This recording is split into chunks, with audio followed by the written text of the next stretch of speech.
Hello students, आप सभी का मेरे इस YouTube चैनल में स्वागत है।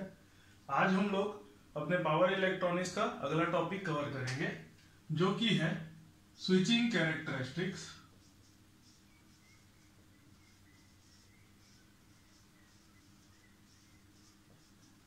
स्विचिंग कैरेक्टरिस्टिक्स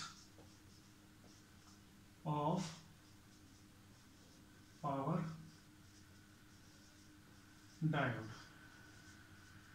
ठीक है, लास्ट क्लास में हम लोगों ने VI characteristics of power diode देखा था। VI कैरेक्टरिस्टिक्स मतलब क्या होता है कि ये फॉरवर्ड बायस में किस तरह से इसका वर्किंग होता है। फॉरवर्ड बायस में ये इस तरह से समझ लीजिए करीब करीब लीनियरली इसका करंट इंक्रीज करता है विद रिस्पेक्ट टू वोल्टेज, और रिवर्स बायस में ये नॉर्मल डायोड की जैसा भी ही बिहेव करता है और ब्रेकडाउन रीजन में इसका करंट राइज करता है। तो VI कैरेक्टरिस्टिक्स हम लोग लास्ट क्लास में जो पढ़े थे उसको हम लोग रिकॉल कर लिए। अब हम लोग आगे आते हैं switching characteristics of power diode का मीनिंग होता है कि how a diode is on.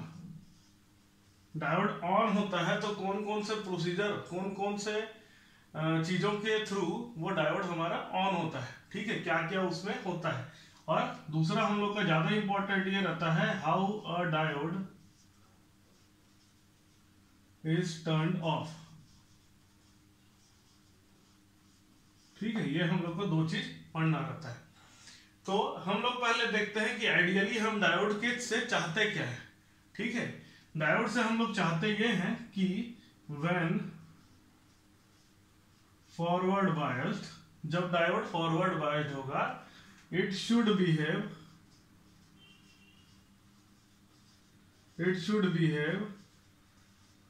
like a short circuit, and when it is reverse biased it should behave like open circuit to short circuit.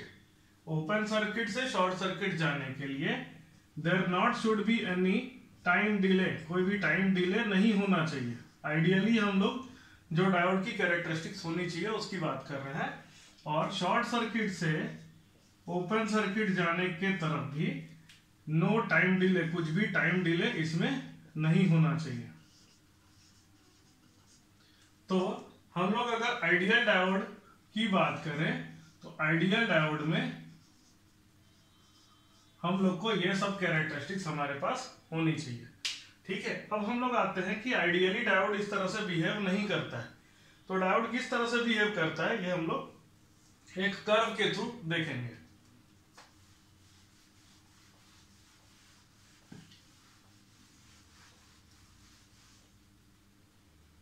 तो स्विचिंग कैरेक्टरिस्टिक्स में हम लोग देखते हैं सबसे पहले ऑन कैरेक्टरिस्टिक्स। ऑन कैरेक्टरिस्टिक्स में मैं यहां पर डायग्राम बना रहा हूं। ये हमारा ऑन कैरेक्टरिस्टिक्स एनोड करंट का डायग्राम बना रहा हूं मैं। एनोड करंट जैसे ही फॉरवर्ड बायस होता है वहां से हम लोग t बराबर 0 पे लेते हैं। t is equal to 0। जिस समय आपने डायोड को फॉरवर्ड बायस किया उस समय से करंट ऐसे स्टेडीली इंक्रीज होता है, एक टाइम पे मैक्सिमम पहुंचता है और फिर वो स्टेडी स्टेट करंट हो जाता है। तो इस तरह से डायोड ऑन होता है, मतलब इंस्टेंटेनियसली करंट की वैल्यू 0 से मैक्सिमम नहीं पहुंचती। ये आपका क्या है, मैक्सिमम करंट है, IA max, maximum anode current. तो एनोड करंट की वैल्यू मैक्सिमम डायरेक्टली नहीं पहुंचती, उसको कुछ टाइम लगता है। तो टाइम लगता है तो ये जो IA मैक्स है ये 0 से 10% तक, मतलब 0.1 IA मैक्स। तो 0 से लेकर के 0.1 IA मैक्स तक जाने के लिए जितना भी टाइम लगता है इस टाइम को हम लोग कहते हैं TD। TD का मीनिंग होता है आपका delay time. from 0.1 IA max to 0.9 IMX, the time taken, it is called TR. TR, it means it is rise time. ठीक है। और TD की अगर हम लोग बात करें तो 0 to 0.1 IAmax, मतलब मैक्सिमम एनोड करंट का 10% तक पहुंचने में जितना भी टाइम लगता है उसको हम लोग क्या कहते हैं, उसको हम लोग डिले टाइम कहते हैं। 0.1 IMX to 0.9 IMX तक पहुंचने के लिए जितना भी टाइम लगता है उसको हम लोग बोलते हैं rise time. 0.1 IAmax to 0.9 IAmax तक पहुंचने के लिए जितना भी टाइम लगता है उसको हम लोग बोलते हैं राइज टाइम। और 0.9 IAmax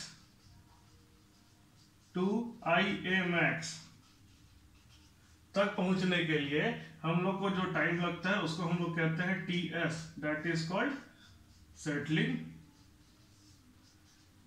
टाइम। ठीक है, तो ये जो टाइम है हमारा, ये क्या है, ये हमारा सेटलिंग टाइम है। ठीक है, नेक्स्ट क्लास में हम लोग ऑफ कैरेक्टरिस्टिक्स ऑफ डायोड को पढ़ेंगे। Thank you.